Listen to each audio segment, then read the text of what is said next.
अच्छा, मतलब इन राज्यों के किसानों को ज्यादा जरूरत है, इसीलिए किसान सम्मान निधि बाकी देश में 6,000 रुपए मिलेगी सालाना, राजस्थान के किसानों को 12,000। आप तो उत्तर प्रदेश से हैं, उत्तर प्रदेश के किसान को गेहूं के 2275 मिलेंगे, मध्य प्रदेश वाले को 2700 मिलेंगे। चलिए शुरू करते हैं। सौरभ भाई, ये रेवड़ियां तो देश का बंटाधार करने वाली थी, अर्थव्यवस्था को बर्बाद करने वाली थी, पर चुनाव आते ही ये सारी बातें भुला दी जाती है, तिलांजलि दे दी जाती है।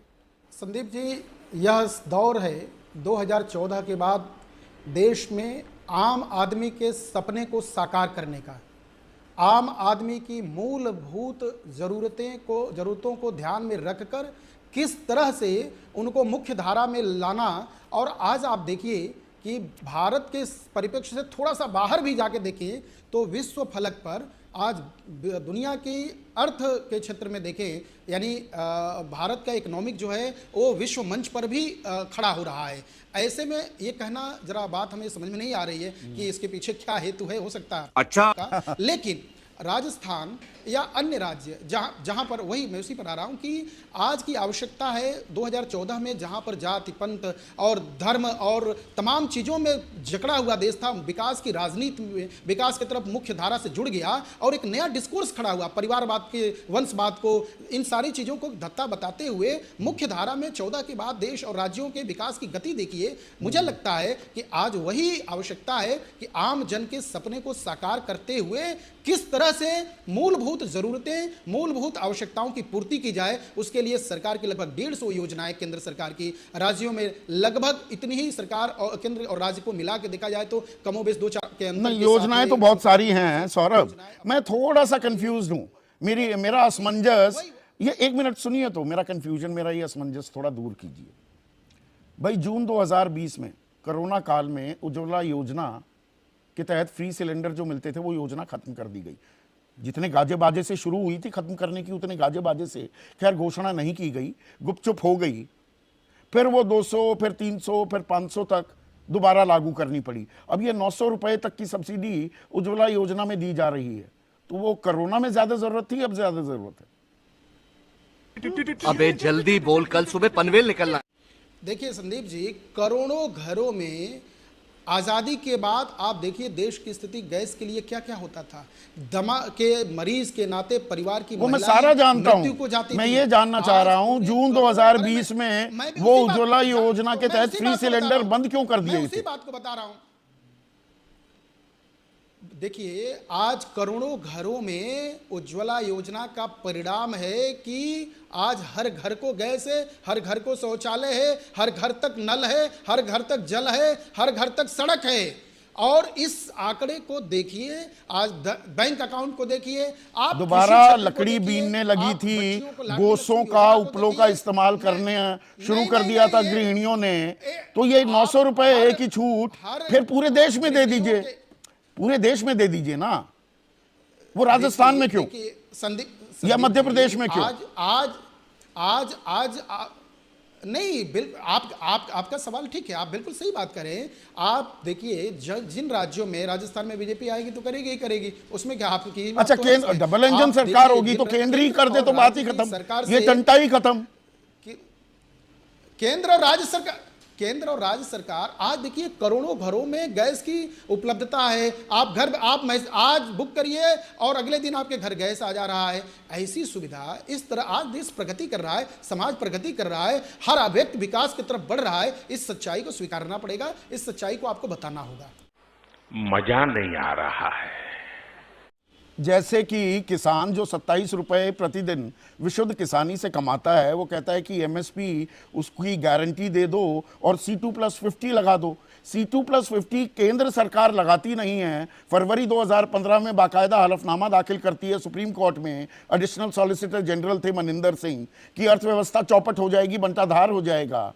लेकिन C2+50 से भी ऊपर आप मध्य प्रदेश, अब राजस्थान और छत्तीसगढ़ में भी 2700 रुपए गेहूं, जिसका केंद्र का एमएसपी 2275 है, और धान 3200 रुपए का आप दाम देने को इन 3 राज्यों में तैयार हैं, पर केंद्र में यानी कि देश भर में धान का दाम देंगे 2183 रुपए, 2183 रुपए। ये फर्क क्यों? सबको दे दो। संदीप जी, आज़ादी के बाद पहली बार ऐसा हुआ है कि केंद्र सरकार के द्वारा सीधे सीधे किसानों के खाते में उनकी रकम जा रही है। ये पहली बार है। वो दूसरा सवाल है, अभी उस सवाल पर भी आते हैं। मैं एमएसपी की बात पूछ रहा हूं सौरभ भाई। उसी पर आ रहा हूं। हाँ। मैं उसी पर उसी पर आ रहा हूं। पहली बार तो आप केवल उसको चुनाव की नजरिया से मत रखिए इस बात को। भाई मुझे ये बताइए, छत्तीसगढ़, मध्य प्रदेश और राजस्थान के किसान अलग हैं, बाकी देश के किसान अलग। वहां 3200 रुपए धान की कीमत दे देंगे, पर बाकी लोगों को 2183 रुपए देंगे। ये 900 रुपए का फर्क क्यों? ये फंस गया सीएम। बिल्कुल नहीं, ये फर्क नहीं है। ये फर्क आप देखिए, हर राज्य की औसत दर के हिसाब से, हर राज्य के उत्पादन के हिसाब से, हर राज्य सक्षम राज्य जो हो रहा है वो कर रहा है। जहां जरूरत है वहां करके देंगे। ये सीधा सब मसला है। आप पहली बार आप 60 वर्सेस 10 दशक को देखिए ना। पहली बार तो देश में अच्छा, मतलब इन राज्यों के किसानों को ज्यादा जरूरत है, इसीलिए किसान सम्मान निधि बाकी देश में 6000 रुपए मिलेगी सालाना, राजस्थान के किसानों को 12000 रुपए मिलेगी। किसान के हित में, किसान के लिए के पक्ष में जो मूलभूत आवश्यकता है तत्कालीन, उस निर्णय को आप चुनाव के हिसाब से मत देखिए, बल्कि इस हिसाब से देखिए कि आज वहाँ की लचर व्यवस्था, वहाँ पानी के, राजस्थान में पानी की संकट, किसानों की सिंचाई की संकट, किसानों के वहाँ जो गल्ला मंडी है वहाँ तक किसान नहीं पहुँच पा रहे हैं। सरकार की लचर व्यवस्थाओं को देखिए। अच्छा, ऐसे में ज्यादा सरकार को वहां के जनता मैं को ये ना देखूं, तो मुझे लगता है कि ये नहीं सौरभ भाई, मैं ये ना देखूं बल्कि कि सरकार बनते ही, पहली सरकार बनते ही मई 2014 में, मई के बाद जून का महीना आता है और फिर जुलाई, 1.5 महीने के भीतर ही केंद्र सरकार ने ये फैसला लिया कि भाई ये जो राज्य बोनस देते हैं ना, यानी कि केंद्र जो एमएसपी निर्धारित करता है उससे ऊपर की जो रकम देते हैं, ये मत दीजिए, बंद कीजिए इसे। हम आपकी कोई आर्थिक सहायता नहीं करेंगे, हम फंड्स नहीं देंगे इसके लिए। तो ये अब बोनस देने के लिए खुद तैयार हो गए। ये हुई ना बात। किसान, भारत जो है किसान प्रधान देश है, हम सब जानते हैं, आप भी जानते हैं, और सरकार की नीतियां किसान के पक्ष में है, किसान के हित में है। पहली बार ऐसा हो रहा है कि किसान लाभान्वित हो रहे हैं, सभी, चाहे एमएसपी के द्वारा देखिए या मतलब अब ये पूरे देश में लागू हो जाएगा ना, रेट में ले जाके गल्ला मंडी तक पूरे देश में 3200 रुपए मिलेंगे धान की कीमत, 2700 रुपए गेहूं की मिलेगी। राज्य देखिए, हर राज्य की सक्षमता अलग है, केंद्र की सक्षमता अलग है। अच्छा। केंद्र के अनुपात से राज्य को लाभान्वित होगा, राज्य वहां की सुविधा के हिसाब से लाभान्वित करेगा। अच्छा, हमको सिखा रिया है।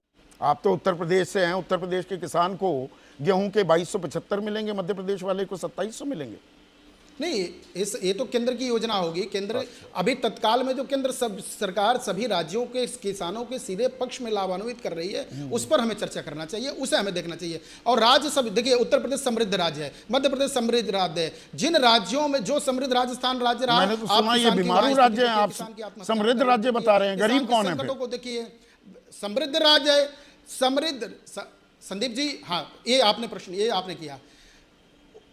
आजादी के बाद पहली बार तो ये हुआ कि समृद्ध शब्द आप भी कह रहे हैं, सुन रहे हैं, और जनता भी जान रही है इस बात को कि भारत अब खड़ा हो रहा है, समर्थ हो रहा है, सबका साथ सबका विकास। पहली बार तो ये सुनने को और कहने को मिल रहा है। ये बड़ी प्रसन्नता की बात है कि आप भी समृद्ध तो हो रहे हैं। 80 करोड़ लोगों को 5 किलो अनाज देने की योजना 5 साल के लिए और बढ़ाने का ऐलान प्रधानमंत्री ने कर दिया। पर ये पीआईबी ने कल जो प्रेस रिलीज जारी की, उसमें तो ये इसी साल तक के लिए है। ये कंफ्यूजन क्यों? जंगल राज्य और बीमारू राज्य से निकाल के मुख्य धारा में लाने वाले राज्य को समृद्ध संपन्न राज्य बनाने का कार्य, वो आंकड़ा आप देख लीजिए। और जो आपने पूछा कि बीमारू राज्य क्या है, वो मैं उसकी परिभाषा ये देख लीजिए। मध्य प्रदेश में क्या था आज के 18 साल पहले? कहाँ सड़कें नहीं, आवास नहीं, और उत्तर प्रदेश में शाम को 7 बजे के बाद आप निकल नहीं सकते थे। तो समृद्ध राज्य इसे कहते हैं, सबका विकास, सबका साथ। समृद्ध राज्य, समृद्ध देश में 80 करोड़ लोगों को 5 किलो अनाज देने की योजना 5 साल के लिए बढ़ाने का ऐलान कर दिया प्रधानमंत्री ने। पर पीआईबी सुन नहीं पाया क्या? पीआईबी प्रेस रिलीज जारी करता है तो इस साल तक के लिए बढ़ाइए। तो ये चुनाव से पहले इन वादों को कितना भरोसेमंद माना जाए, कितना विश्वसनीय माना जाए? देखिए, बिल्कुल बिल्कुल संदीप जी, वही मैं आपसे कह रहा हूं कि देश प्रगति कर रहा है और 2047 तक देश की अर्थनीति की कल्पना की गई है, जहां पर भारत सक्षम, समर्थ और मजबूती के साथ खड़ा है। ऐसे में प्रति व्यक्ति आय बढ़ोतरी, प्रति व्यक्ति का संकल्प और समाज के सभी तो सवाल वर्गों में 2047 सभी में ही प्रकार पूछे की जाएं। समृद्धियां, सबकी रोशनी, सबकी खुशहाली। तो इसलिए नहीं, सवाल तो आप बनता है, वो मैं आपको वही सवाल बता रहा बनता हूं है। कि चलिए, ये तो अभी एक पक्ष की बात हुई, रुकिए ना सौरभ भाई, अभी रुकिए। खत्म। कितने तेजस्वी लोग हैं हमारे पास, कितने शानदार विचार रखते हैं।